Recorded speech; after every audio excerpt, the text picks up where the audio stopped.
Stringing up your hot peppers to dry is both really easy and a little bit tricky, but there is a very simple tip that I'm going to show you to make sure that it turns out really nicely just like this.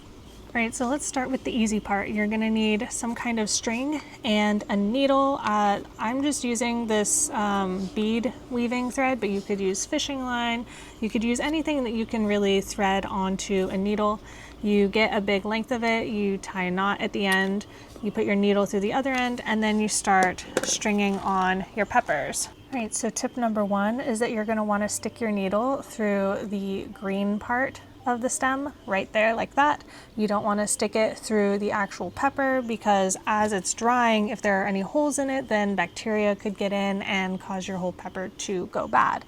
And so as long as you're sticking through the stem up here like this, your peppers have a really high chance of staying good while they dry. So all of that, it's pretty self-explanatory, it's pretty easy to get it right, but the thing that I bet you haven't considered that is pretty easy to get wrong is actually making sure that you are using the right kind of pepper to string up.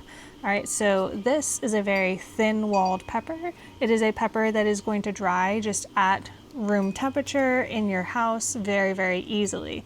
Whereas this pepper, it's much thicker walled. It's not made for drying out in this way, and so it's not going to dry very well if you just try to hang it up. It's probably going to mold or something like that just because it's got too much moisture in it to be able to dry fast enough for everything to kind of preserve itself.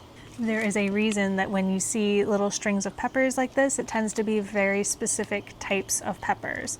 And something interesting that I want to show you guys is these ones that are more fully dry. They're a little bit crinkly, but they're not very crinkly. They actually have a fairly smooth skin on them now that they're dry. You will see that peppers, when they dry, the ones that are not meant for drying outside, they will get very, very crinkly and they actually don't tend to stay dry. I've dried some in my dehydrator and then let them sit out on the kitchen counter, and it's almost like they go soft again. It's really hard to keep those types of peppers actually dry, whereas these can just hang on my wall for months and months and be totally fine. So these we have selected over a really long period of time for being able to dry like this, and there are other peppers that have not. So different purposes for different peppers.